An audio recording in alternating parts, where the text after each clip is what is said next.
चलो शुरू करना, पेज नंबर 284 82।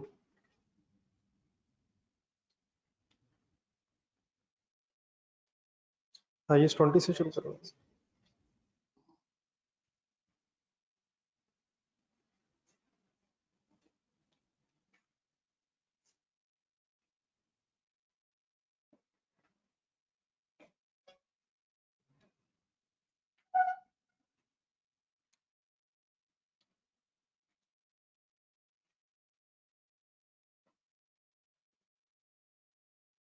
जी ऑनलाइन स्टूडेंट्स इकट्ठे हो गए, स्टार्ट में पेज नंबर 282 वॉल्यूम 1।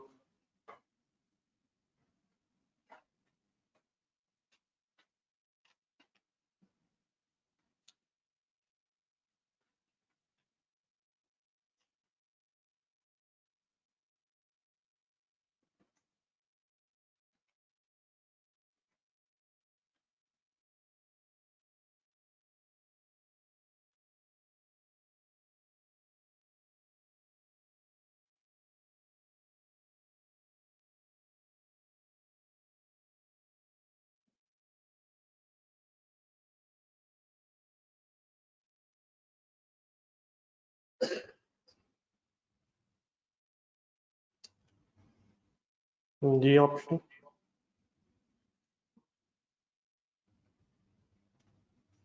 ये ऑनलाइन स्टूडेंट्स आपसे पूछो।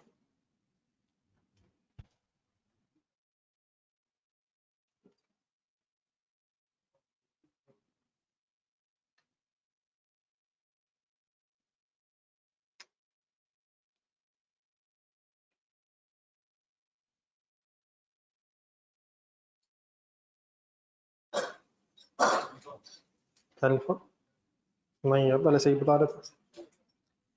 1 जनवरी 2021 पे 1 मिलियन जी 1 जनवरी को लेकर क्लोजिंग बैलेंस ही ओपनिंग बनेगा 1 जनवरी 2022, एक साल गुजर गए। नहीं, फाइनेंशियल स्टेटमेंट्स में सिर्फ स्टेटमेंट ऑफ फाइनेंशियल पोजीशन तो नहीं आती, दोनों की बात हो रही है सर। जी 1 मिलियन में से एक साल की इनकम बन गई होगी, ठीक है। अभी रीपेमेंट हो रही है, एंट्री बताएं रीपेमेंट की। डेफर्ड ग्रांट डेबिट 750, कैश पूरा जा रहा है तो 250 पर एक्सपेंस डेबिट हो जाएगा। टू कर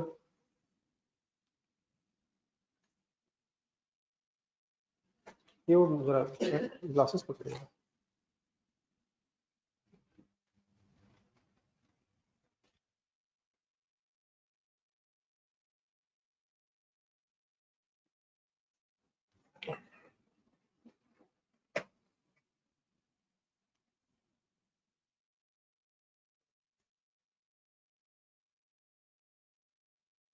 जी कौन से दो एक्सेप्टेबल तरीके हैं grant related to asset? Deferred income बना सकते हैं, प्रॉफिट एंड लॉस में ले जाए।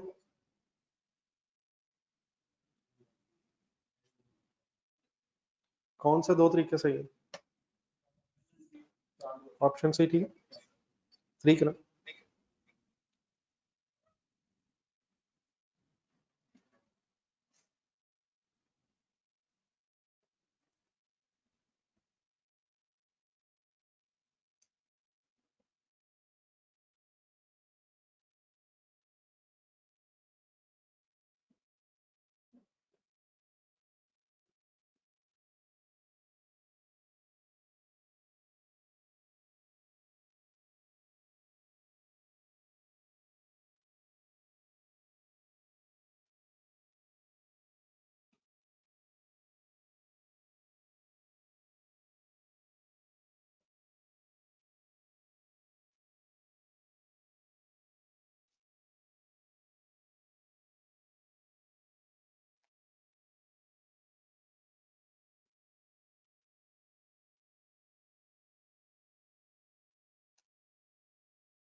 जी सर। पूरी रीपेमेंट नहीं है, हाफ है। और अगर हाफ रीपेमेंट है तो क्या देखना होता है? जितनी रीपेमेंट है उसमें से कितनी इनकम बनी है। इनकम तो 5 लाख नहीं बन गई होगी।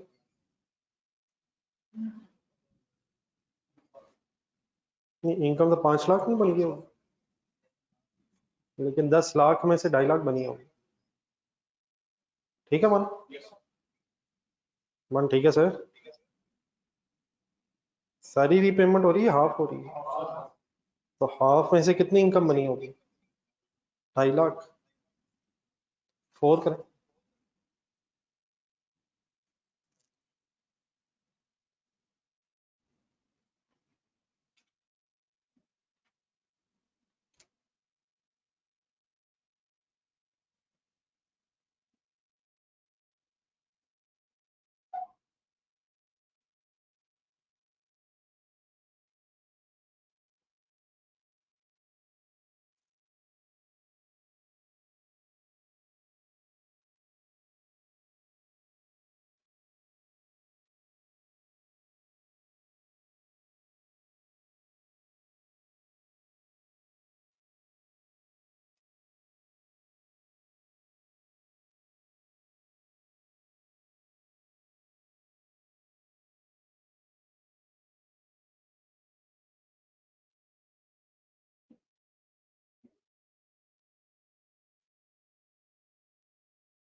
जी ऑनलाइन बस।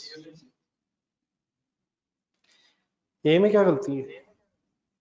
हाँ जी, मस्ट बी डिडक्टेड नहीं है, जरूरी नहीं है, may be deducted. Deferred income भी बना सकते हैं। बी ठीक है। अगर ग्रांट रिलेटेड टू एसेट है तो उसे एसेट की लाइफ पे इनकम बनाए। सी ठीक है। ये पेजेस पढ़ ली थे सारे। ये गवर्नमेंट मार्केटिंग एडवाइस जो है इसका सिर्फ डिस्क्लोजर है। ये डेफिनेशन ऑफ गवर्नमेंट, ये गवर्नमेंट असिस्टेंस है बस। Free marketing advice government assistance है सर, लेकिन गवर्नमेंट ग्रांट की डेफिनेशन में शामिल नहीं है।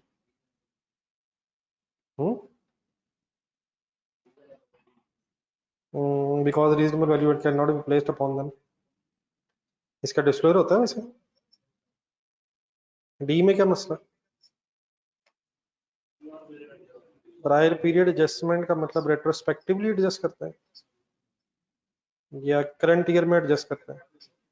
ये चेंज इन एस्टीमेट के तौर पर एडजस्टमेंट होती है, पिछले सालों में जाकर ठीक करते हैं, जिस साल में रीपे करें उस साल एंट्री करते हैं। तो लिख लें, ये चेंज इन अकाउंटिंग एस्टीमेट की तरह ट्रीट होता है।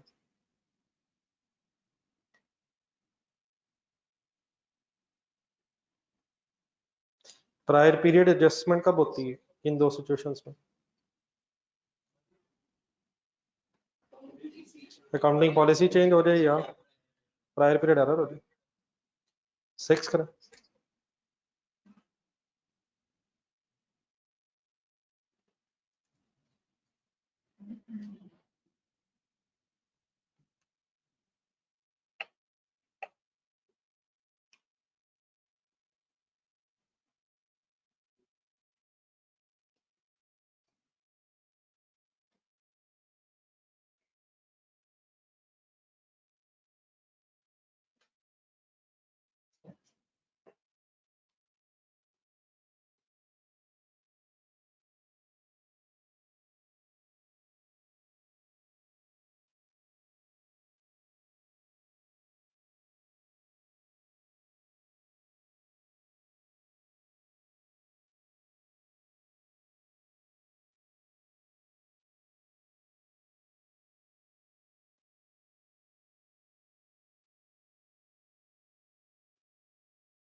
जी सर।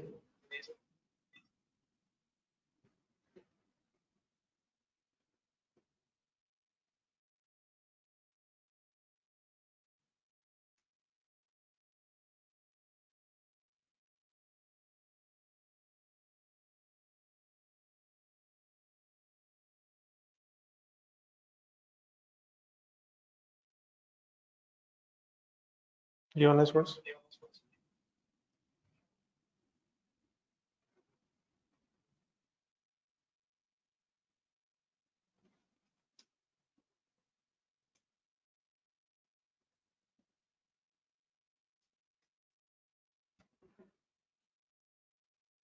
ये गलत जगह पहुंच के लगता है।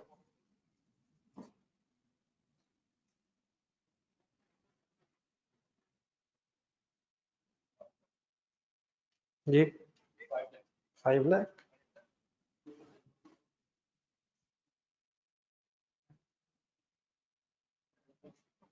5 लाख 2019 में 5 लाख इनकम बनी।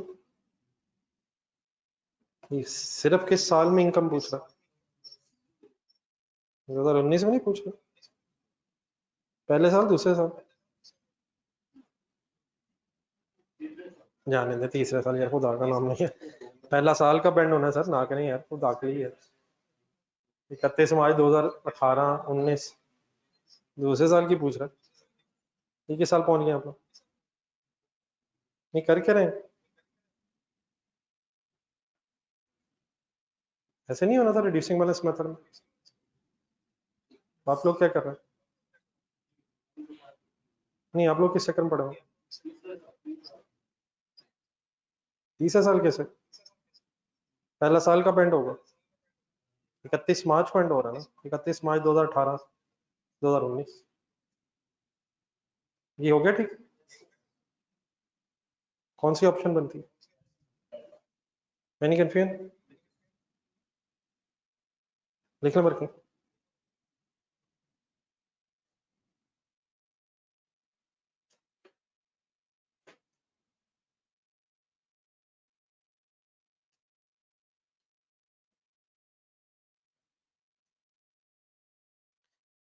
लेकिन कल आपने रिवाइज किए पेजेस? जिधर आखिरी पेज निकला इस 20 के, वहां तो किसी और तरीके से नहीं हुआ था रिड्यूसिंग बैलेंस मेथड अगर था। नहीं ये क्या तो वही, फिर ये भी वो सेम है, फिर यहाँ क्यों नहीं हुआ? हाँ सही देखा। उसमें और इसमें डिफरेंस क्या है? इसमें रेजिडुअल वैल्यू तकरीबन 0 है, उसमें रेजिडुअल वैल्यू 128 थी शायद। तो एसेट ने फुली डेप्रिशिएट नहीं होना था, 0 नहीं होना था, इसलिए फिर डेप्रिसिएशन निकाल के प्रोपोर्शन बनाया था। तो फर्क क्या था? रेजिडुअल वैल्यू वहां थी, यहाँ रेजिडुअल वैल्यू नेग्लिजिबल है। मेरी कोई बात समझ आ रही? पेज नंबर कौन सा आखिरी, तकरीबन आखिरी कह लें या सेकंड लास्ट कह लें, काशिफ के नाम से पता नहीं एग्जाम्पल थी।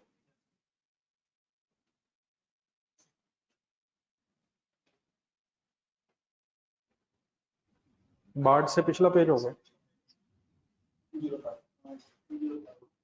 205, वहां देखें कैसे वर्किंग हुई है।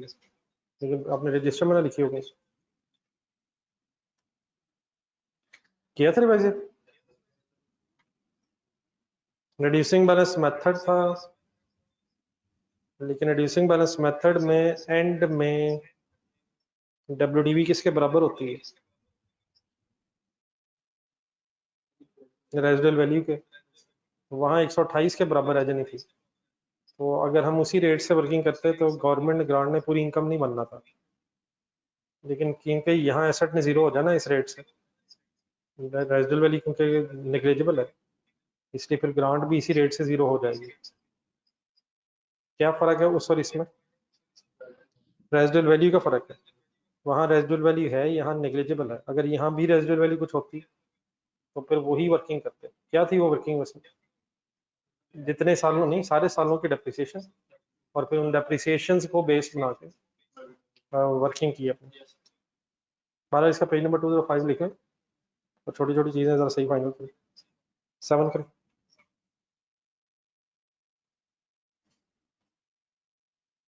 एक बेस्ट एफर्ट करें 7, फिर मैं डिस्कस करता हूँ।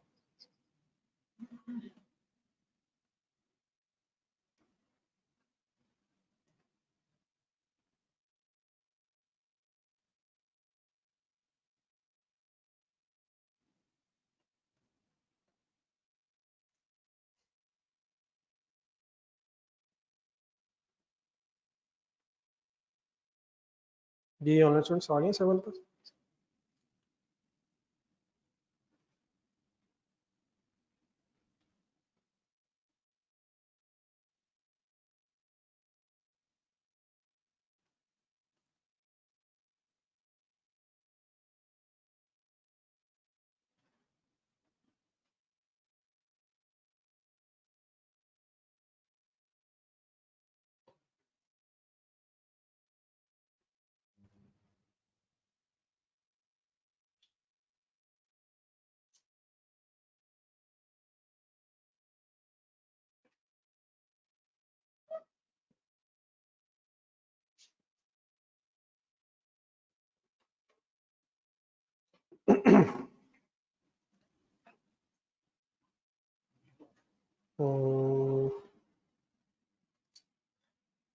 कैसे?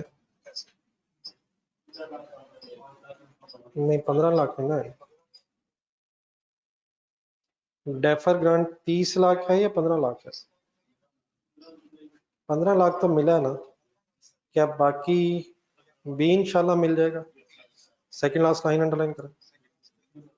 50 बंदे रखनी है और उम्मीद है कि इंशाल्लाह ये रखेंगे। तो कैश तो यकीनन 15 लाख है, 1.5 मिलियन, चलो मिलियंस में कर लेते हैं, लेकिन बाकी रिसीवेबल है। इट मींस डेफर ग्रांट पूरी 3 मिलियन से होगी। अगर ये रीजनेबल इंश्योरेंस ना होता कि बाकी 50 हम रख लेंगे, फिर सिर्फ 1.5 से एंट्री करते हैं। एक मिनट देखना है पूरा, ठीक है? पहली एंट्री, अब 1 साल बाद एंट्री क्या होगा? 3 सालों की है ना। Deferred grant debit, grant income credit, ये कितने से होगी? कैसे करें? 3 डिवाइड बाई 3, 3 इनकम बनेगा 1। तो यहाँ तक अब डेफर कितना रह गया? 3 माइनस 1, 2 मिलियन रह गया। लेकिन उसने नीचे जाना था, उसने कहा नेट लाइबिलिटी, ठीक है, ये रिसीवेबल भी 1.5 है, तो नेट करके लाइबिलिटी रह जाएगी 0.5। लिखना जरा बच्चे, ये मैंने पूरी ग्रांट को डेफर क्यों की? 1.5 मिल गया और बाकी की रीजनेबल इंश्योरेंस से इंशाल्लाह मिल जाएगा, और फिर 3 इनकम बनेगा। वैसे तो डेफर पड़ा 2 मिलियन, लेकिन वो कहता है नेट लायबिलिटी बताए, एक 1.5 रिसीवेबल भी है और 2 मिलियन जो है डेफर भी है, तो नेट करके पाएंगे 0.5 मिलियन नेट लायबिलिटी। ठीक है, बहरहाल मुश्किल था ये, लेकिन पहली एंट्री समझ आ गई।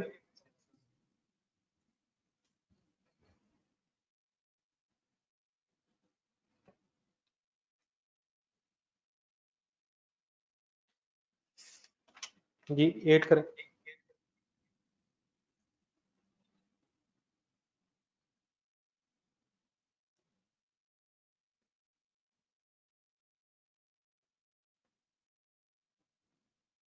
जी ठीक है जी, ऑनलाइन सोर्स 8 करें सर। हाँ, ये भी बात हुई है, रेट्रोस्पेक्टिवली ठीक करते हैं। It is a change in, जिस साल में वापस करें उस साल सोचेंगे। 9।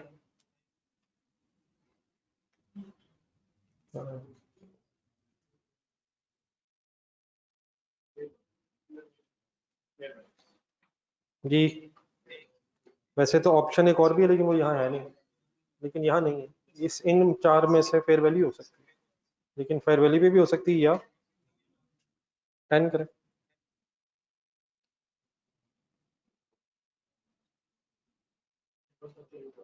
ये चीजें फाइनल होनी चाहिए, जो मैंने कल कुछ पेजेस भी रिवाइज करने का, तो सही तरह याद होना चाहिए। जी 10,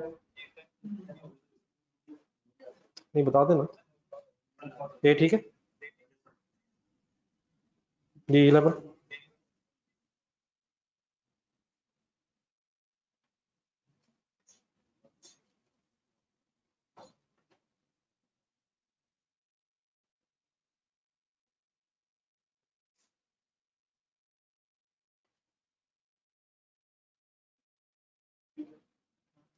ठीक है, आसान है। कौन सा करेक्ट ट्रीटमेंट नहीं है? डेफर्ड इनकम बना सकते हैं, क्रेडिट टू इनकम भी कर सकते हैं। नहीं कर सकते थे, डिडक्ट कर सकते हैं, डेफर्ड इनकम बना सकते हैं और डेफर कर सकते हैं। नॉट ही ढूंढना ना, आंसर तो बी है, लेकिन बी इसीलिए आंसर है ना, क्योंकि नहीं कर सकते। Credit to income in the period receive 12।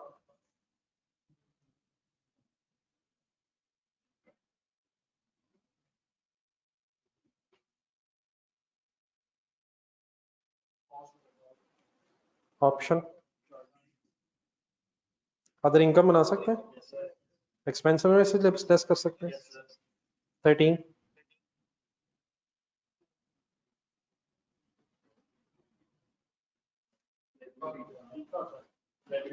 अगर नो की जगह होता रीजनेबल एश्योरेंस है, हाँ गवर्नमेंट ग्रांट कर रहा है या इनकम।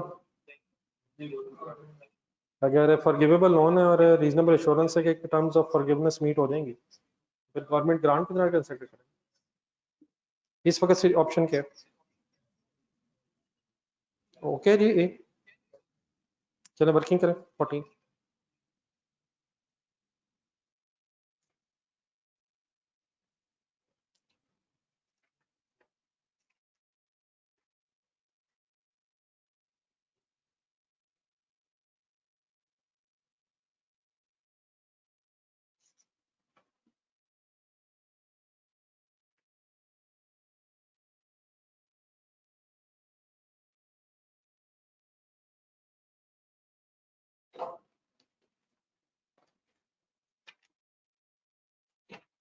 जी ऑनलाइन स्टूडेंट्स कर रहे हैं जी।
जी 2 साल divide by 2 into divide by 10 into 2।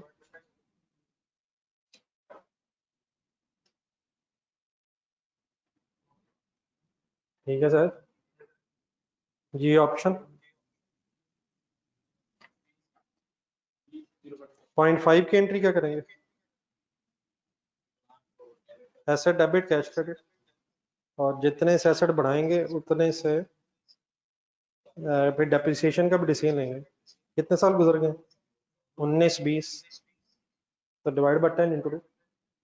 तो 0.5 मिलियन से एसेट बढ़ेगा, 0.1 मिलियन से एसेट कम होगा, नेट ऑफ करके 0.4 मिलियन से कैरिंग अमाउंट बढ़ जाएगी। ठीक है 15 का।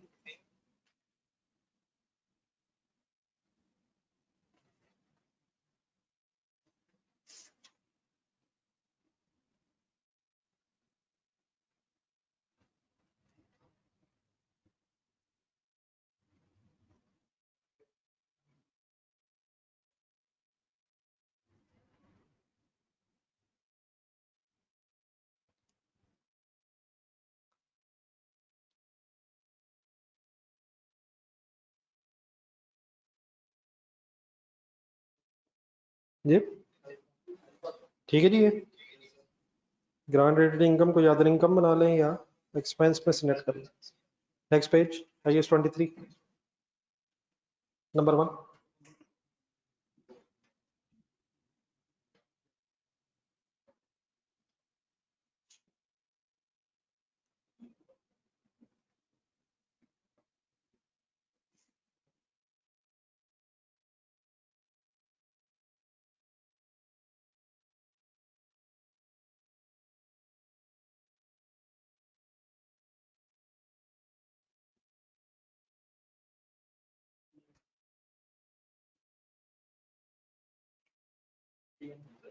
सी में क्या मसला? डी में भी ठीक है ना, तो ये ठीक है। बी याद है कि देख लें, 4 करें।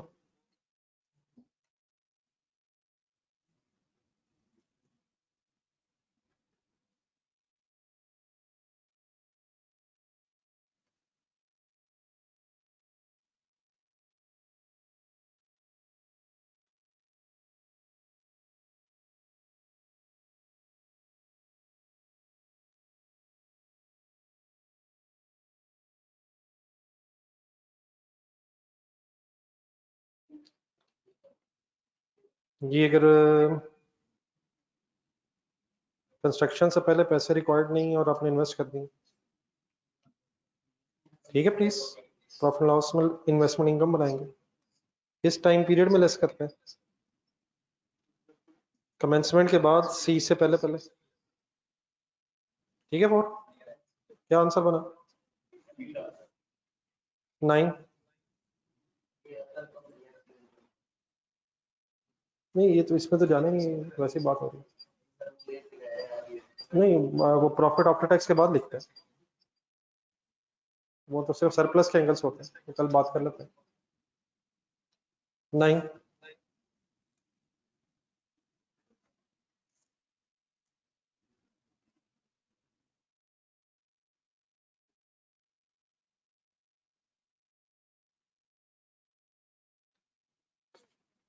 फजूल में ना फंस जाइएगा।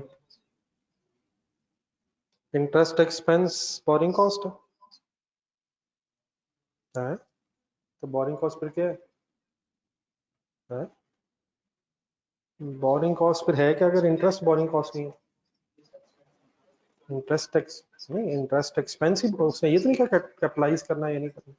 विच of the following is not considered as borrowing cost? क्या इंटरेस्ट बोरिंग कॉस्ट है?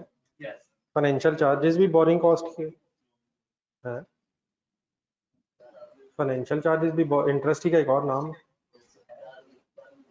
प्रिंसिपल रीपेमेंट, लोन का प्रिंसिपल वापस किया तो वो भी बोरिंग कॉस्ट है? हर चीज ही है सर। जो लोन प्रिंसिपल क्या होता है? लाख रुपए अगर लोन लिया तो एंट्री बताए, तो ये इंटरेस्ट है, बोरिंग कॉस्ट है। ये लाख वापस करेंगे तो एंट्री क्या होगी? लोन डेबिट कैश क्रेडिट, तो ये तो बोरिंग कॉस्ट नहीं है। बोरिंग कॉस्ट से तो इसके ऊपर होती है। बोरिंग कॉस्ट के डिफरेंट नेम्स क्या क्या हो सकते हैं? Financial charges, finance cost, interest, borrowing cost. यहाँ ये कैपिटलाइजेशन की तो कोई बात नहीं कर रहा, इसकी तो मुझे उम्मीद नहीं थी वैसे। नंबर 10,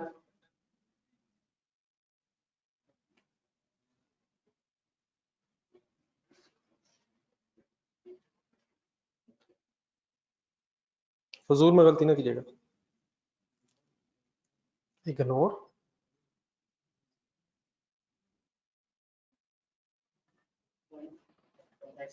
अगर एक्टिविटीज सस्पेंड रही है तो बोरिंग कॉस्ट इग्नोर नहीं है, फिर एक्सपेंस रिकॉर्ड करें। कैपिटलाइज करेंगे, एक्सपेंस करेंगे, इग्नोर नहीं करेंगे, एक्सपेंस आउट करेंगे। 11, ये जरा बुक खोलना जरा, ये थोड़ी सी कंडीशन जो आ रही है जरा एक नजर रिवाइज भी कर लें। वॉल्यूम 1 जरा पीछे जाएंगे। नोन के बताएं बोरिंग कॉस्ट की कमेंसमेंट कब होती है? बोरिंग कॉस्ट की कैपिटलाइजेशन की कमेंसमेंट पेज नंबर ढूंढ के बताना, एक सेकंड पढ़ लेना।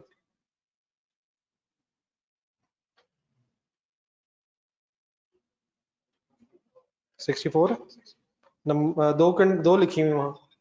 नंबर 1 बोरिंग कॉस्ट इंकर हो रही है, और नंबर 2 एक्सपेंडिचर आगे, लेकिन आगे और एक्टिविटीज हो रही हैं। हाँ जी, अब ढूंढे ये यहाँ हमने ढूंढा नॉट अ कंडीशन, एक्सपेंडिचर इंकर हो रहे हैं, कंडीशन है। बोरिंग कॉस्ट इंकर हो रही हो, वो दो थी उसको यहाँ 3 में लिखा हुआ। सी, लोन की रीपेमेंट भी स्टार्ट होगी हो, ये तो कंडीशन नहीं है। कौन सी है जरा दोबारा बोल दें जरा। और activities to produce the asset commence हो गए, 12 करें।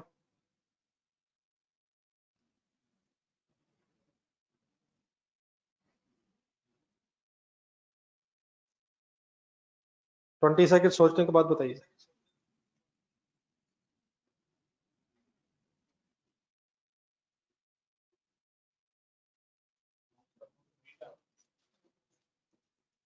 ऑफिस कंप्लीट हो गया। बोरिंग कॉस्ट की कैपिटलाइजेशन कब सीज हो जाती है, ढूंढ के बता दो। Page number 65, 64 he sorry. when the asset is substantially complete, that is it is available for use, ये तो फर्नीचर इंस्टॉल होना रह गया, बिल्डिंग तो बन गई, क्या करें? ठीक है, इनके साथ पेज नंबर्स लिख लेंगे, पेज 64 ही है दोनों।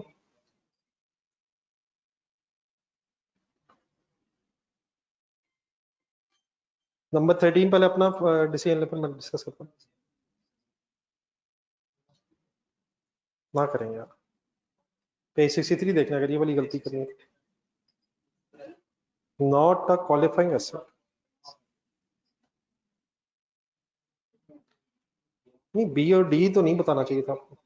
नहीं वो मैं बता देता हूँ वैसे, मैन्युफैक्चरिंग प्लांट क्वालिफाइंग एसेट हो सकते हैं, इन्वेस्टमेंट प्रॉपर्टी भी हो सकती है, इन्वेंट्री हो सकती है,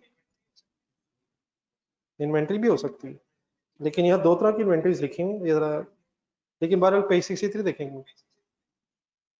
क्वालिफाइंग एसेट होने जो भी हो, उसके लिए जरूरी क्या है, सब्सटेंशियल टाइम पीरियड लग रहा हो। तो इन्वेंट्री भी हो सकती है, प्लांट्स भी हो सकते हैं, इन्वेस्टमेंट प्रॉपर्टी भी हो सकती है, अगर सब्सटेंशियल टाइम पीरियड लग रहा है। अब यहाँ दो तरह की इन्वेंट्रीज लिखी हुई है, एक लिखा मैस प्रोड्यूस्ड इन्वेंट्री और एक लिखा made to order inventory. Mass produce का मतलब एक इन्वेंट्री जो रेगुलरली बनती जा रही है बहुत बड़ी तादाद में, अब चीजें बनती जा रही हैं, जिस तरह फॉर एग्जांपल के बॉटल्स हैं, चीजें बनती जा रही हैं, बिकती जा रही हैं, मैस प्रोड्यूस्ड। तो मैस प्रोड्यूस्ड इन्वेंट्री को सब्सटेंशियल टाइम पीरियड नहीं लग रहा होगा, और लेकिन ये जो मेड टू ऑर्डर इन्वेंट्री है, अगर इसे सब्सटेंशियल टाइम पीरियड लग रहा हो, ये भी कोई जरूरी नहीं कि क्वालिफाइंग एसेट हो, लेकिन मेड टू प्रोड्यूस इन्वेंट्री का मतलब क्या होगा, किसी ने ऑर्डर दिया और हम फिर बना रहे हैं, तो अगर किसी ने ऑर्डर दिया हम बना रहे हैं और इसे सब्सटेंशियल टाइम पीरियड लग रहा है तो ये क्वालिफाइंग एसेट हो सकता है, लेकिन मैस प्रोड्यूस इन्वेंट्री क्यों नहीं, जो रेगुलरली बनती जा रही इन्वेंट्री, तो इन्वेंट्री क्वालिफाइंग एसेट हो सकता है, लेकिन अगर मैस प्रोड्यूस्ड है तो वो फिर सब्सटेंशियल टाइम पीरियड ना लगने की वजह से फिर नहीं होगी।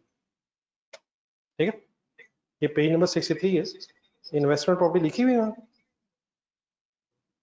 पेज 63 पे लिखा होगा, नीचे मेरे ख्याल लिखा होगा।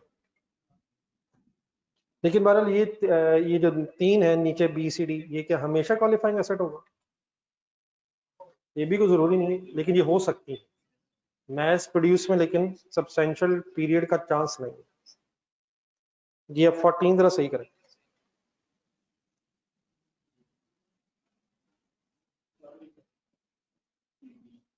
अभी तो कह रहे थे इन्वेंट्री नहीं हो सकती, हो सकती है, हो सकती है, मैन्युफैक्चरिंग प्लांट, इन्वेस्टमेंट प्रॉपर्टी, सी, ये है क्या वैसे, जैसे ही खरीदा अवेलेबल फॉर यूज है, व्हीकल है, फर्नीचर है, कंप्यूटर है, खरीदा है, काबिल इस्तेमाल है। ओके सी 15 करें,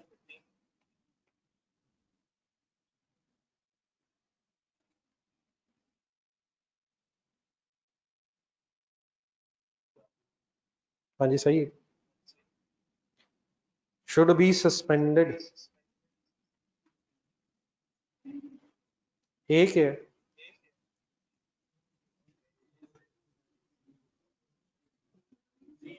ए में तो सीज हो जाना चाहिए, बी नेसेसरी पार्ट है, फिर तो सस्पेंशन नहीं होनी चाहिए, सी ठीक है, during extended period in which active development is interrupted, हो गया ठीक, 15 16 पर।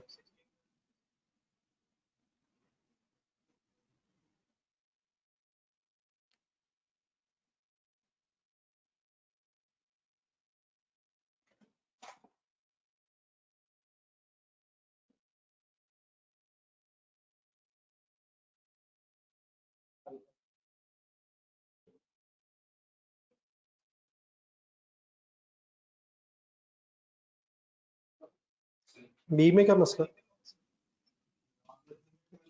ऑलवेज मसला, बोरिंग कॉस्ट भी इंकर हो रही होनी चाहिए, सी में ये भी ऑलवेज है, बीच में सस्पेंशन आ सकती है, सी डी में ये तीनों में मेरे ख्याल ऑलवेज का मसला, बी में क्या मसला जी ऑलवेज का? सिर्फ एक्सपेंडिचर तो जरूरी नहीं है, एक्टिविटीज भी हो रही हो, बोरिंग कॉस्ट भी इंकर हो रही हो। सी में क्या मसला?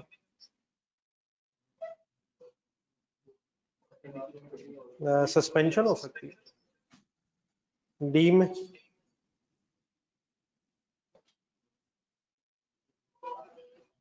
इसमें भी बोरिंग कॉस्ट इंकर हो रही है, एक्सपेंडिचर अगर नहीं हो रहे, ये ठीक है। अगर जनरल बोरिंग्स हैं तो amount to be capitalised based on weighted average cost of borrowing. 17 में एक छोटी सी वर्किंग है, लेकिन जरा एहतियात कीजिएगा।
जी ठीक,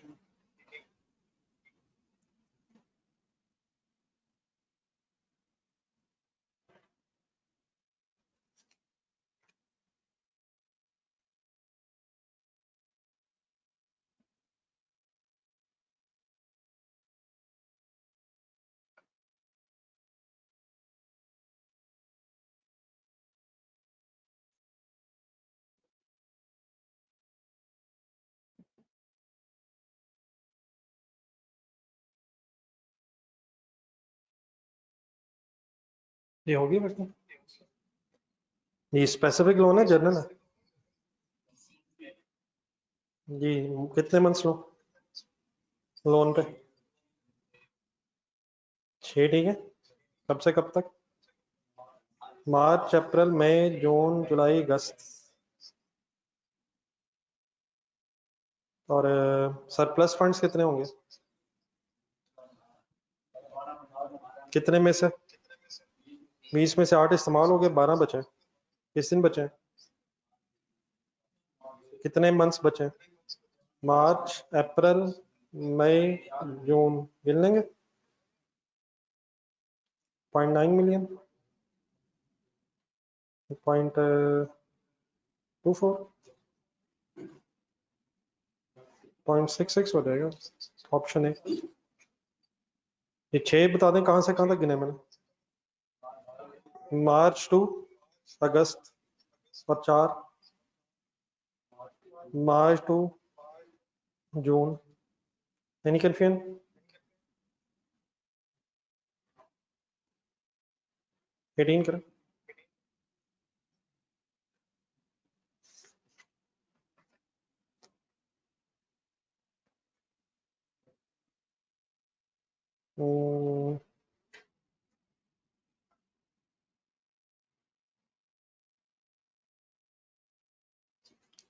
थोड़ी जल्दी में गलती कर गए मुझे लगता है।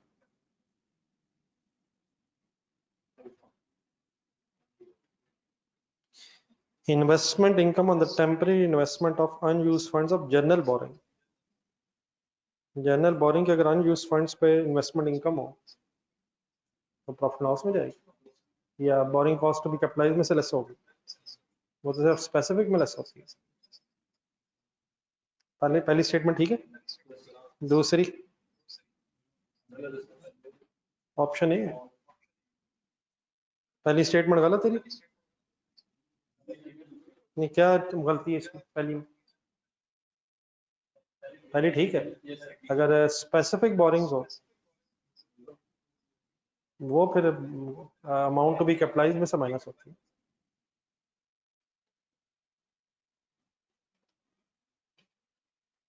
जी IAS 40 ढूंढना पड़ेगा।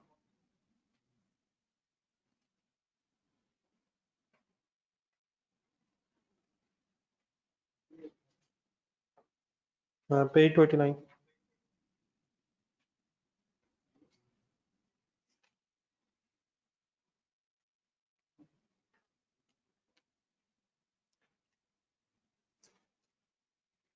जी ऑनेस्टनेस प्लीज, आप ठीक कर रहे हैं? जी पेज नंबर शुरू करने जी क्वेश्चन नंबर।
ये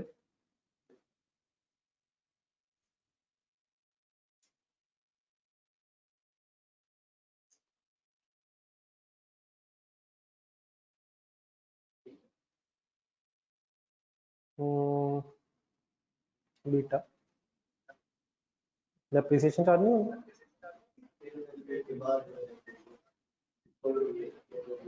नहीं, दोनों को पूछ रहा हूँ। कैलकुलेट प्रॉफिट और loss on disposal under both cost and fair value model. Cost model अगर है फिर तो डेप्रिसिएशन चार्ज होकर फिर गेन लॉस आएगा, WDV और सेल प्रोसीड्स का डिफरेंस आएगा। और अगर फेयर वैल्यू मॉडल है तो डेप्रिसिएशन चार्ज किए बगैर नहीं। कॉस्ट मॉडल में कैरिंग अमाउंट कितनी बनती है? 32.9 ही बनती है ना, और 40 का बेचा है तो 7.1 गेन होगा। ठीक है, वैल्यूएशन मर्जी आपका बढ़ लगा ना, ये इन्वेस्टमेंट प्रॉपर्टी।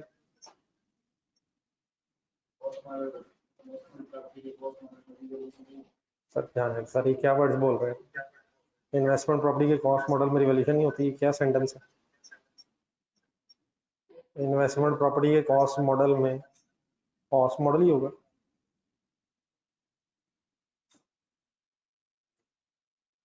कॉस्ट मॉडल में सिर्फ डिस्क्लोजर होता है फेयर वैल्यू का, इन्वेस्टमेंट प्रॉपर्टी के कॉस्ट मॉडल में फेयर वैल्यू का डिस्क्लोजर होता है। डाना सर, ऑप्शन बी ठीक है। बी है ना जी, अल्फा सर जी 2 देखें।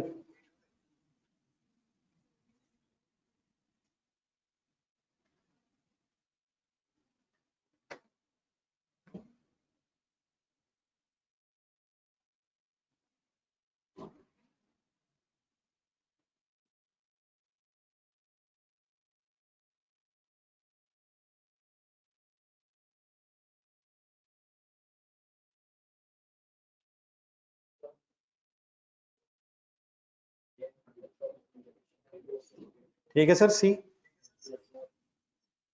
4 करें।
जी ऑनलाइन स्टूडेंट्स जी, नीचे जो ऑप्शन मैं समझाता हूँ, पहले आप अपनी वर्किंग करना। किस स्टैंडर्ड से किस स्टैंडर्ड में जा रहा है? आइए 16 से 40 में अगर जाए तो क्या करते हैं? आइए 16 के मुताबिक रिवॉल्यूशन कर लें जरा। किस दिन?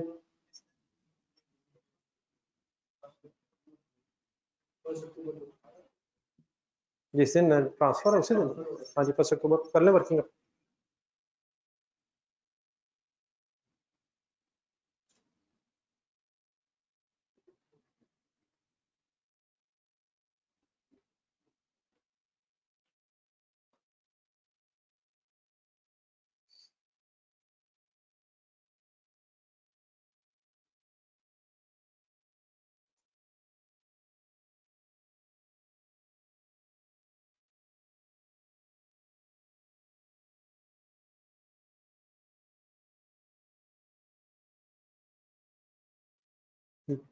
जी 3.5 आ गया। सरप्लस है लॉस है? ये तो फाइनल करना। सरप्लस है लॉस है? सरप्लस ही है। कैरिंग अमाउंट कम है। ये जरा ए पढ़े जरा, ये एक अदर कंप्रिहेंसिव इनकम वर्ड है, इसकी कुछ ज्यादा डिटेल आपके सिलेबस में तो नहीं है। अदर कंप्रिहेंसिव इनकम का आपके लेवल मतलब सिर्फ रिवॉल्यूशन सरप्लस है। मसलन जरा अपनी वॉल्यूम 2 में बस एक जगह ये वर्ड आया कहीं, तो जस्ट एक दफा देख लें।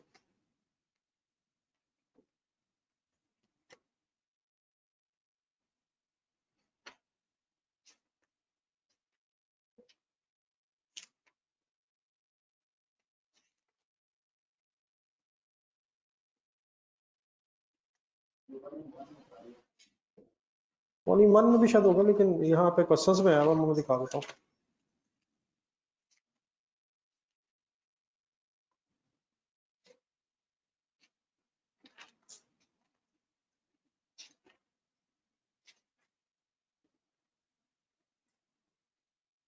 ये पेज में 249 पे है। एक पीएचडी वाले सवाल में फिगर आई थी एक दफा।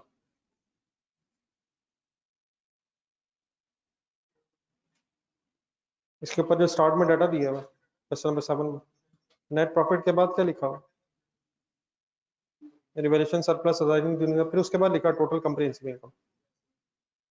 तो इसकी डिटेल आपके सिलेबस में नहीं, आप सिंपली बस इस तरह याद रखना कि अदर कंप्रिहेंसिव इनकम अगर वर्ड लिखा हो तो इसका मतलब किसकी बात हो रही, आपके लेवल पर रिवैल्यूएशन सरप्लस की बात हो रही है। वैसे तो इसमें और भी चीजें आती हैं लेकिन वो FA2 में डिटेल है। तो 35 lakh gain to other comprehensive income का मतलब 35 lakh gain to revaluation surplus. ठीक है,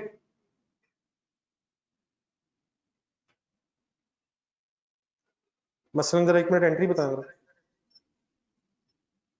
इस 3.5 की, एसेट डेबिट सरप्लस क्रेडिट 3.5, और ये जो 3.5 सरप्लस है इसके लिए जरा शॉर्ट वर्ड्स होते हैं, एक एब्रीविएशन है OCI।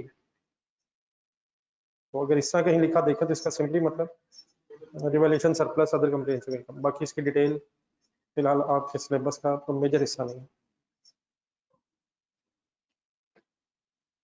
साथ जरा पेज नंबर अगर लिखना है ये वाला 249 लिखना है।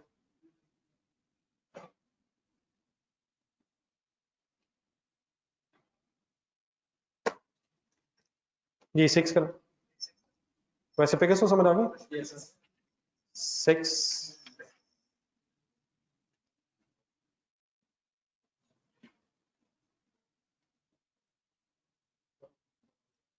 ये ना गलत कर दीजिएगा सर, डिस्पोजल का गेन हो या लॉस हो कहाँ जाएगा।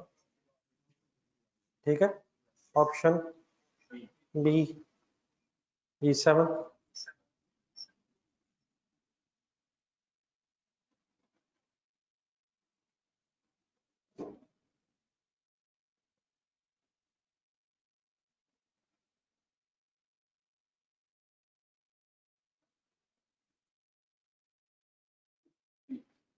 गुड सीन,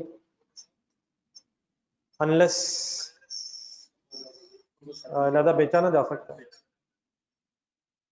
अगर कुछ हिस्सा ओन यूज में है कुछ रेंट पे है तो जिस हिस्से पे जो हिस्सा यूज में वही 16 है, जो हिस्सा रेंट पे है वो IS40 है, अनलेस पता चल जाए हमें कि इन्हें अलग हिस्सों को नहीं बेचा जा सकता।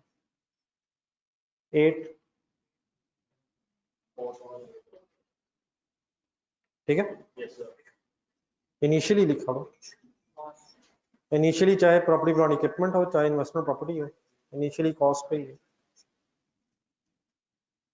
जी 9 जरा बेस्ट एफर्ट करें, देखिए आपका गैस कैसा है, अच्छा होना चाहिए।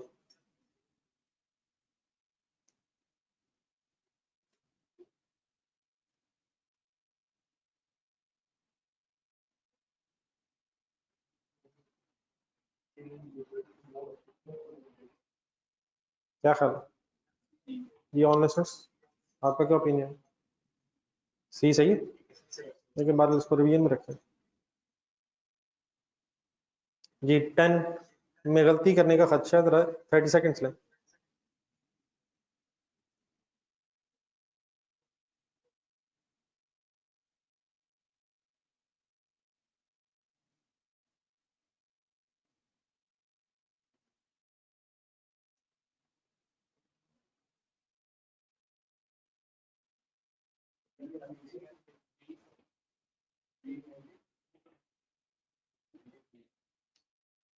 इन्वेस्टमेंट प्रॉपर्टीज ढूंढनी है जी आपको।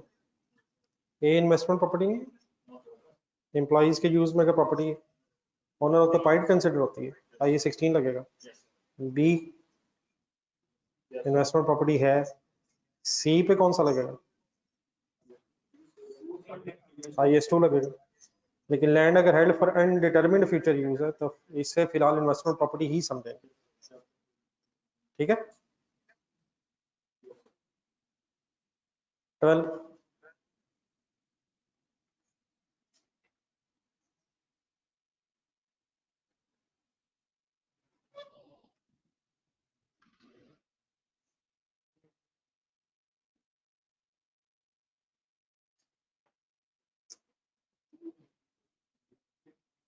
सेम ही है, ना डरे, दोबारा BD है। लग रहा था कि सेम ही आ गया। ये ऑपरेटिंग लीज अगर कभी वर्ड आ जाए तो सिंपली क्या है, lease rent. Property occupied by employees IS16, constructed on behalf of third party IS2, 13,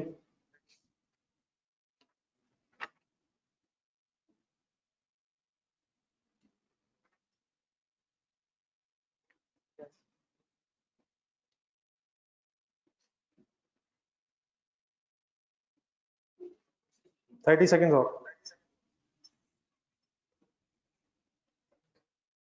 अगर ढूंढना है तो ढूंढना, ये डिस्क्लोज वाला पेज अगर सामने रख के करना तो करना।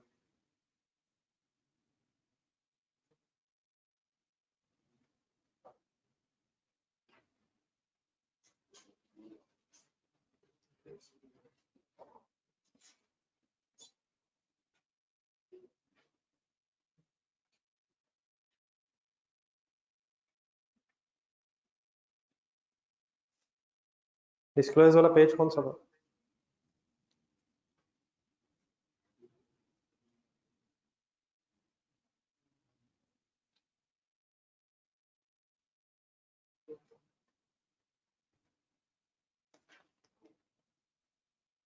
जी फेयर वैल्यू का डिस्क्लोजर देना, कॉस्ट मॉडल में भी, डेप्रिसिएशन मेथड, रिकंसिलिएशन होनी है, रेजिडुअल वैल्यू, हाँ ये नहीं,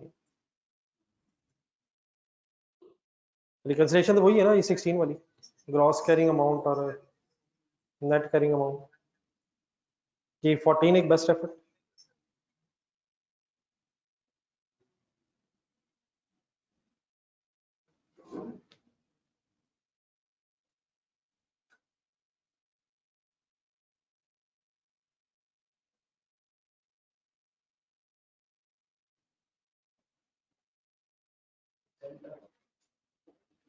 ये जरा इन्वेस्टमेंट प्रॉपर्टी का दूसरा पेज निकाला जरा, ये वैसे तो मेरा ख्याल एक क्वेश्चन में ये चीजें आई नहीं है, जरा पेज नंबर बताइए, इन्वेस्टमेंट प्रॉपर्टी का page 2,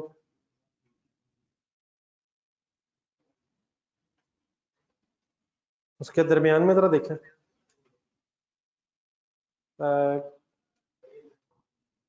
measurement at initial recognition है, कौन सा पेज है? टू 211। इसमें देखें कि मेरे साथ 3-4 लिखे हुए जो कॉस्ट में ऐड होनी है, और 3-4 बताए हुए जो नहीं होनी। एक दफा जरा देख के बोल लें, बल्कि मेरे ख्याल 3-4 नहीं है, 1-2 ही है जो ऐड होनी है, जो नहीं होनी इसकी 4 है शायद। ये पूरा पढ़ दें जरा, मेजरमेंट एट इनिशियल रिकॉग्निशन के बाद। ये नहीं, ये तो मेरे ख्याल पढ़ रहे हैं जो नहीं होनी, इससे ऊपर भी जो है पूरा ही पढ़ दो। Transaction cost, property transfer taxes होंगे मेरे ख्याल, ये तो इंक्लूड होने हैं। 4 चीजें भी लिखी हैं जो इंक्लूड नहीं होनी। स्टार्टअप कॉस्ट लिखा होगा शायद, ऑपरेटिंग लॉसेस लिखा होगा, नॉर्मल वेस्टेज, एडमन सेलिंग। ये वैसे एक क्वेश्चन भी है, वो इधर ही ढूंढे थोड़ा सा आगे बढ़ा, उसमें आगे वैसे ये कुछ पॉइंट्स क्लास में भी डिस्कस हुए थे उस जमाने में। नाम नहीं मेरे याद है, एस से कोई है शायद, इसी जगह थोड़ा आगे ढूंढना, सेंथीसिया, ये संडे के बाद हो शायद, संडे मंडे या उससे पहले ना हो। ये 227, इसमें जरा ढूंढे, पॉइंट नंबर 2 में है ये बातें शायद, मेरे ख्याल ऑपरेटिंग लॉसेस बताया हुआ है, नहीं अब नॉर्मल वेस्टेज भी बताया हुआ है शायद, लीगल सर्विस ऐड हो रहा होगा ऐसे ही था, ये लिखा पेजेस रहा इनके साथ, 211 एंड 227। जी फाइनली कौन सा बनेगा जो ऐड होना है? डी ठीक है, डी ठीक है सर। GIS 36 पढ़ें बिस्मिल्लाह।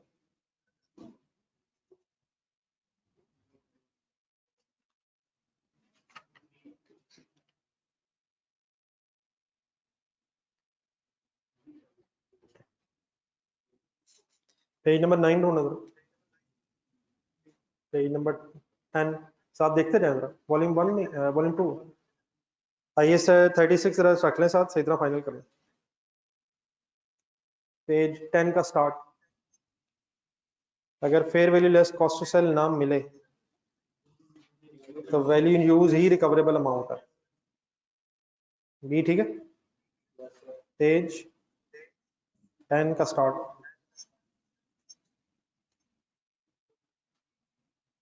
ये देख लिए थे ना कल पेजेस, ये पेजेस देख के आए हुए। 2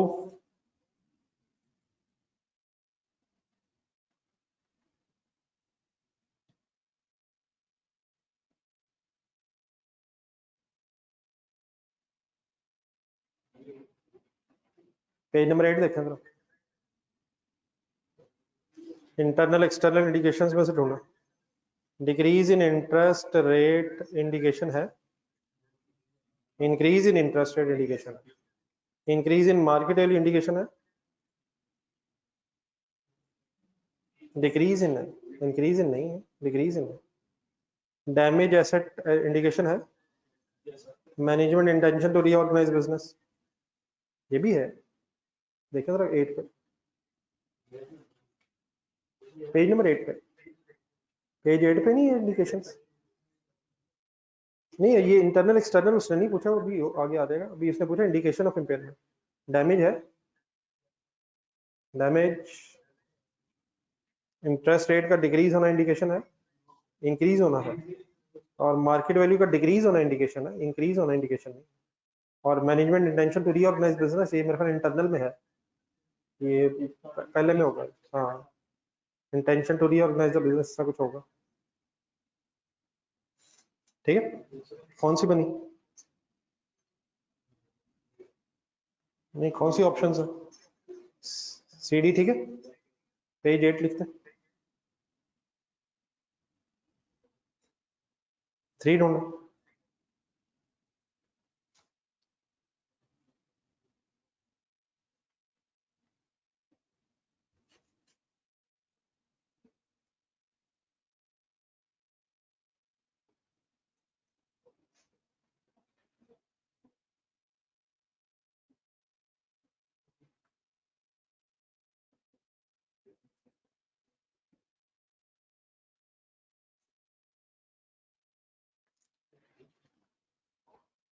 सारा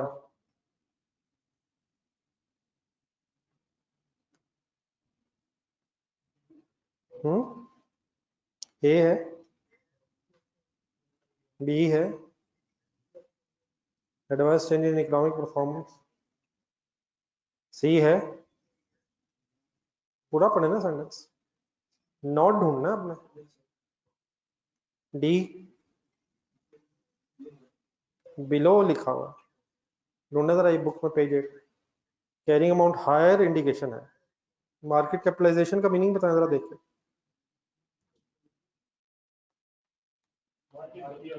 मार्केट वैल्यू शेयर्स कैसे कैलकुलेट करते हैं? Number of shares multiplied market price per share. तो हायर इंडिकेशन है या बिलो इंडिकेशन है? कैरिंग अमाउंट हायर इंडिकेशन है, यहाँ बिलो कह रहा है। ठीक है, नंबर 4 में एक वर्किंग है, करें कैलकुलेटर पर।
चार्ली कैसे निकाला?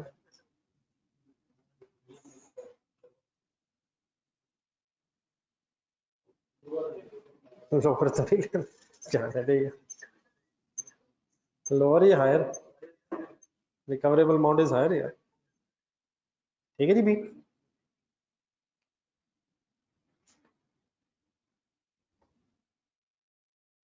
जी एनालिसिस हो गया जी बी।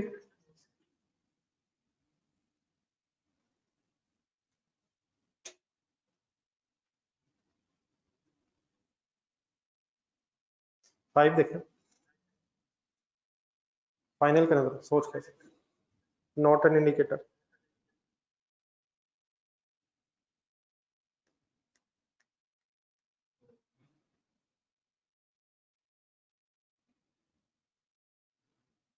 ए है,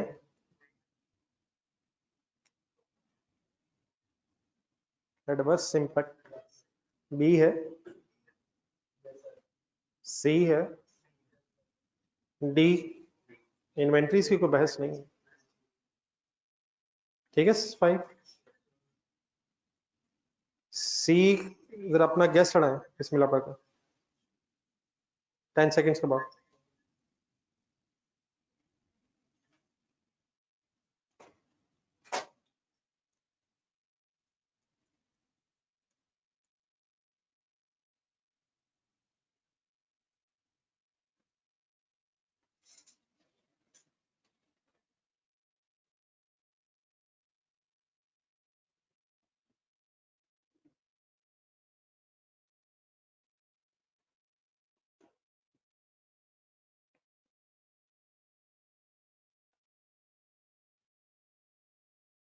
जी सर बिस्मिल्लाह पढ़ के गेस कर दे।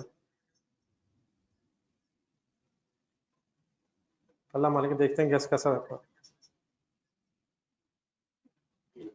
ए रिवीन में रखे लेकिन बैलेंस इसमें फाइनेंस कॉस्ट इनकम टैक्सेस का लिंक नहीं है। नहीं यही आंसर यही है। नहीं बुक में नहीं है ये वैसे। ये वैसे excluding finance cost income tax की कहीं बुक में नहीं था, लेकिन ऐसे वैसे रिवीन में रखते हैं। एमसीक्यूज में आ रहा है तो एक नजर पड़ जाए, एक्सक्लूडिंग होना चाहिए दोनों।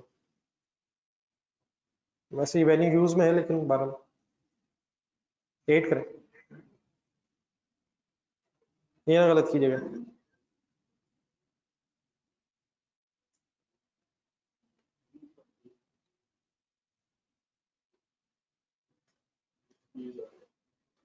बी ठीक है sir. Discounted present value future cash flows.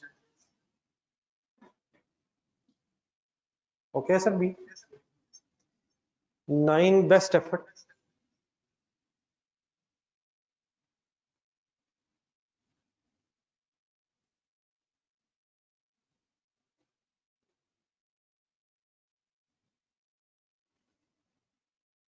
जो आपको पता है उसी के अंदर ही इधर उधर फंसाने की कोशिश कर रहा है। इन्वेंट्रीज पे है, आपने क्या ढूंढना है? ये 36 किस पे अप्लाई होता है बताएं जी गेस।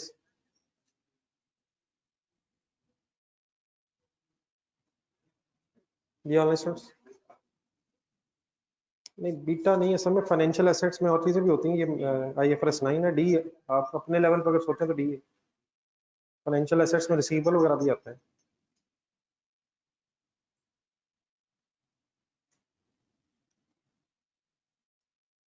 ठीक है जी 10।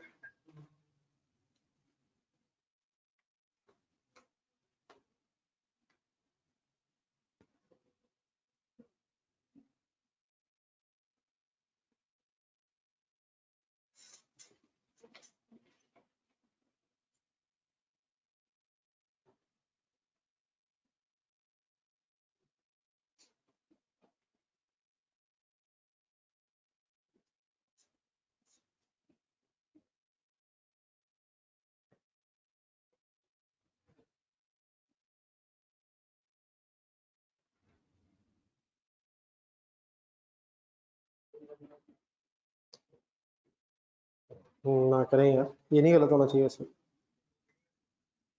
इम्पेयरमेंट लॉस हर साल आता है, जरूरी नहीं है। सेकंड ठीक है। अगर क्या किससे ज्यादा है तो किसकी जरूरत नहीं है, तो वैल्यू यूज कैलकुलेट करने की जरूरत नहीं है। इम्पेयरमेंट प्रॉफिट लॉस में जाती है सवाई इसके कि वो पिछले सरप्लस को रिवर्स कर रही हो। डी ऑप्शन बनेगी, 2 एंड 3 सही है। ये ठीक है जी, प्लीज डी बनेगा। नहीं सॉरी, मैं शायद जी 11।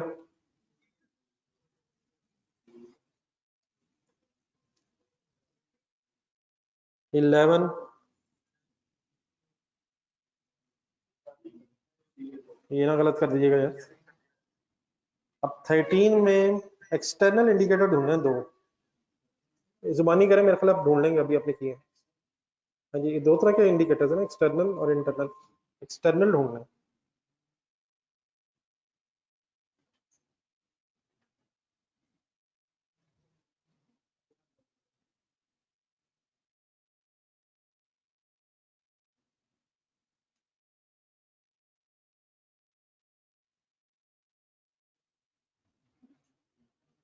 क्या ख्याल है, बताइएगा जरा। ए और डी ठीक है। अब पेज नंबर 10 जरा साथ रखना, उसको याद भी करने की कोशिश करनी है, उसमें से काफी सारे आएंगे।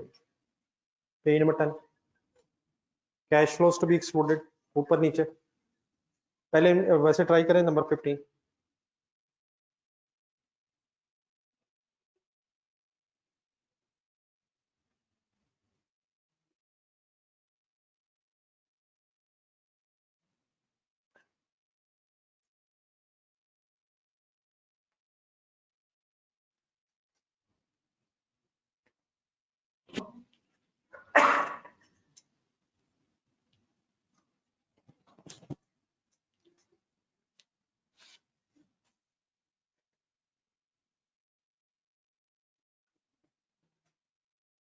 ये कौन सा नहीं आना चाहिए,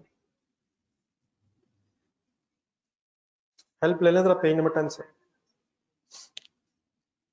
डिस्पोजल की कैश फ्लोज आती हैं, फ्यूचर कैश फ्लोज को, इनकम टैक्स पेमेंट्स,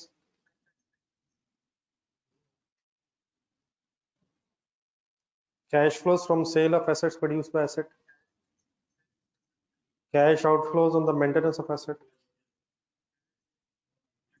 कौन सी नहीं आती, ढूंढे कहीं तरह। कैश फ्लोज नॉट इंक्लूडेड में इनकम टैक्सेस है, ना इंटरेस्ट आता है ना टैक्स आता है।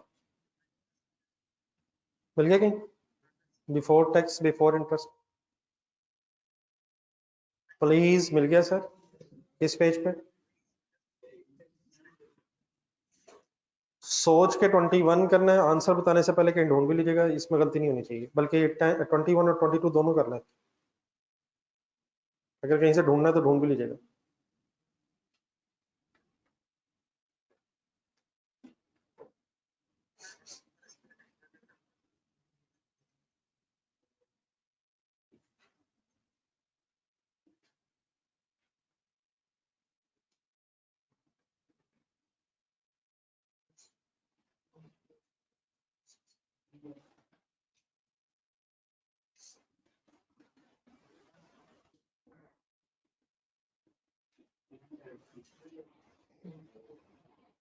जी 21 का answer, which of the following is covered at cost covered. Investment property covered है अगर कॉस्ट मॉडल पे होता। इन्वेंट्रीज, अब कौन सा कवर्ड नहीं है, नेक्स्ट। आप अपने लेवल पे सोचे ना, आपके लेवल पे। ये 21 में क्या आंसर है, ऑप्शन बता देना। बी फाइनल है जी, और 22 में सी फाइनल है सर। अपने लेवल पे रखे उसने, अदरवाइज स्टैंडर्ड की बातें की। 21 का क्या आंसर है, और 22 का। चलिए वैल्यू यूज की जरा डेफिनेशन ढूंढे जरा, सही वाली पूरी। इसमें भी गलती ना कीजिएगा, लाइनें लंबी लंबी लिख रहा है। लेकिन आपको पता है वैसे।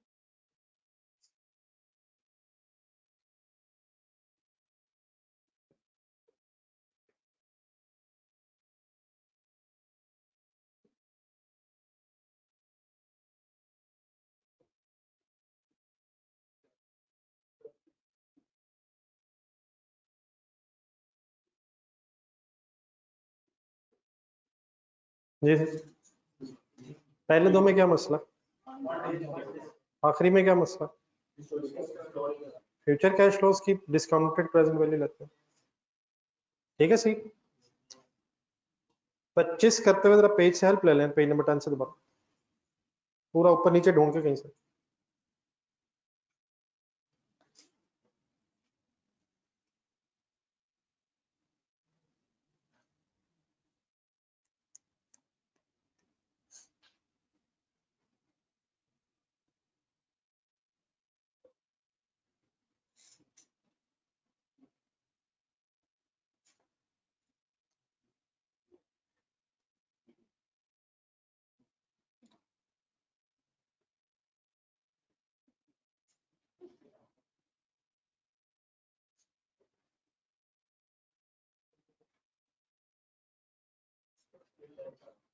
हाँ जी पूरा देख लें कैंडी सही तरह, इसी बहाने रिवाइज भी हो जाएगा। सबसे एक आखिरी पॉइंट है उसमें, cash flows not included, cash outflows not included, future restructuring. वैसे तो ये IAS 37 है, आपके सिलेबस में तो नहीं है, लेकिन अगर आप वर्ड ज़हन में रखें। मिल गया कहीं एग्जैक्टली बताएं किस जगह मिला? लास्ट पॉइंट ऑफ खुद की सेटिंग में, cash flows to be excluded. 26 भी ढूंढना है कहीं इधर उधर ही।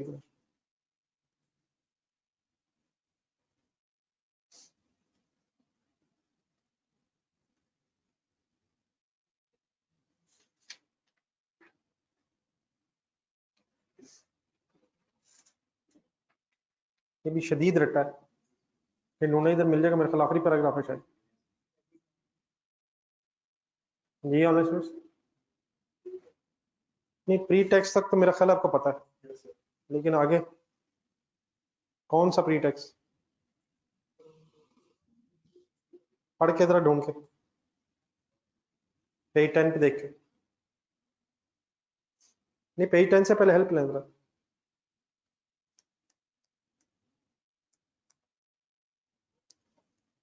Pre tax rate that reflects, आखिरी पैराग्राफ है मेरा ख्याल, आखिरी है सेकंड लास्ट है? सेकंड लास्ट है। हाँ एंड में जाके लास्ट, सेकंड लास्ट है। Pre tax rate that reflects the market assessment of time value money and risk specific to the entity to the asset. ये है मेरा ख्याल, किस जगह मिला ये? पेज 10 पे ही है दोनों, ये पिछला भी और ये भी।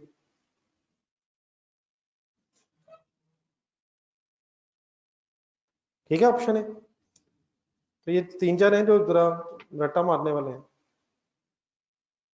चले आगे 27 करें, आगे अब शायद सारे आते हैं आपको।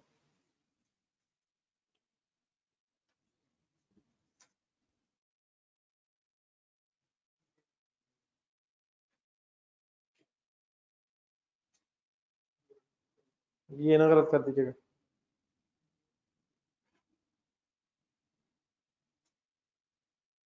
जी वो तो लेस कहता है, लेकिन रिकवरेबल अमाउंट वो तो कह रहा है लेस है। सही कह रहे सर, तो अगर ऐसे हो जाए तो क्या होगा? ऐसे फ्लॉड होगा। 28 करें। अब यहाँ जरा इंटरनल और एक्सटर्नल फाइनल करनी है, ढूंढना जरा 28 में इंटरनल ढूंढना।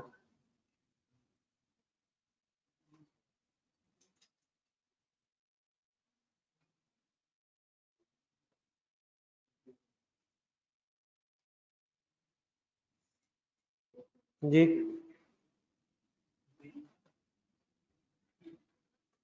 सब लोग बता देना यार। बी ठीक है। 29 में एक्सटर्नल ढूंढना।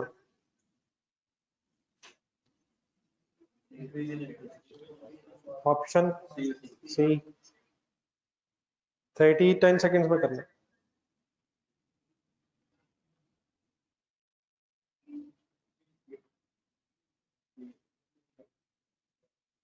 ठीक है बी।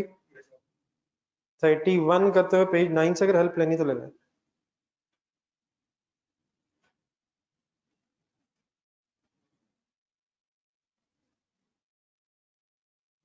या वैसे भी सोच सकते हैं शायद। Cost of disposal.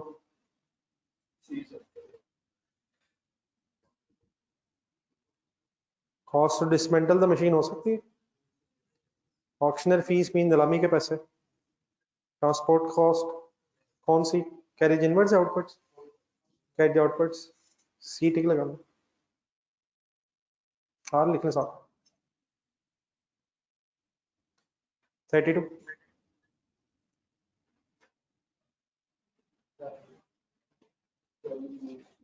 ये पहले भी आया था शायद।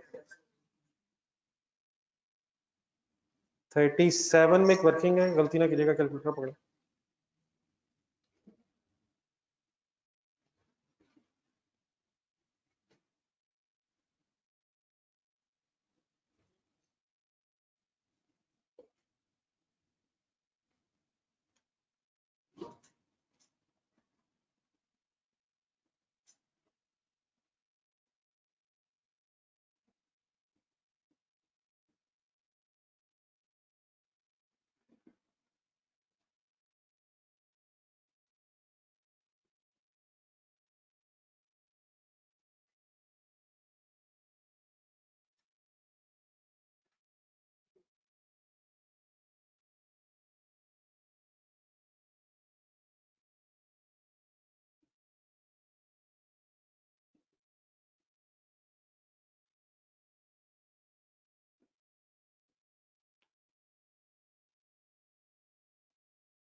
जी सर, वैल्यू यूज रिवाइज करवाना चाह रहा हूँ। इक्वल अमाउंट है 4 साल, एन्यूटी लग जाएगा। कैसे? 1 minus 1 plus 0.1 minus divided by, ये पेज नंबर 7 देखकर बताएं जरा, एन्यूटी कब लग जाता है? एक से ज्यादा सेम अमाउंट्स हो और टाइम पीरियड कांस्टेंट हो। वैसे तो डिस्काउंटिंग से भी हो सकता है। आपने कैसे किया? 4 वर्किंग करनी पड़ेगी, -1 -2। ये कितना आता है जी आंसर? 110945। याद आ गया? इनमें से हायर क्या है? डिफरेंस कितना बनता है?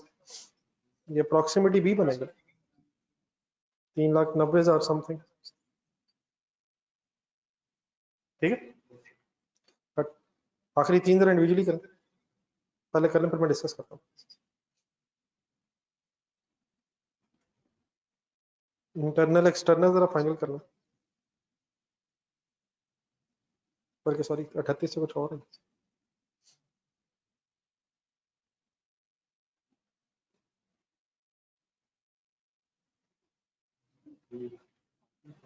आना चाहिए याद, आ जाएगा। ढूंढने पेज 10 पर नॉट इंक्लूडेड ढूंढना था।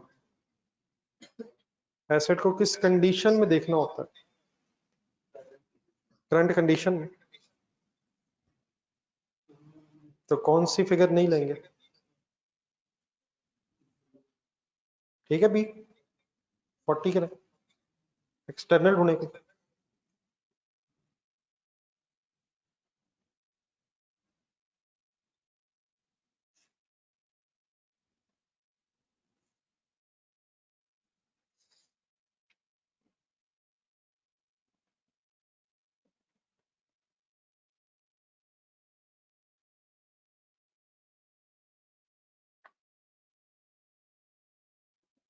जी सर 40।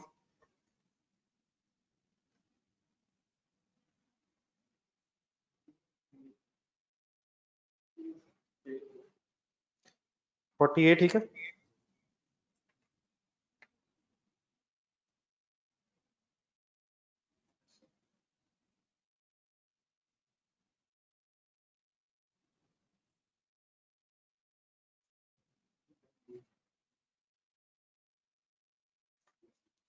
फोर्टी टू में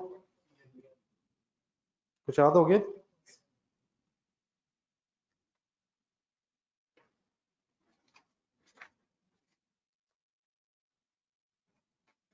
चलें इंशाल्लाह कल पे टाइम देंगे। कौन सी दो चीजें रह गई?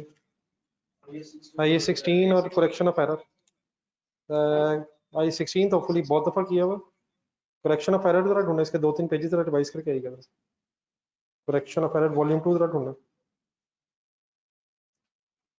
इसका फर्स्ट पेज बताइए।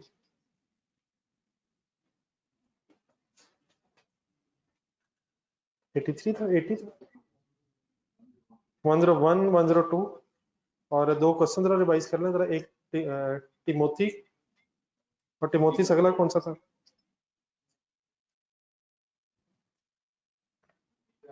जीटा, ये था जीटा था ना? टिमोथी से अगला पेज,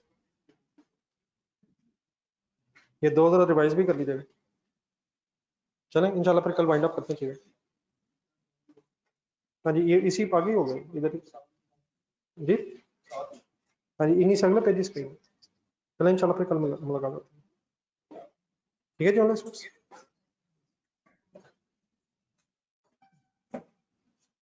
या पता नहीं कोई क्वेश्चन रहेगा ऑनलाइन? नहीं, ऑनलाइन फ्रेंड्स नहीं।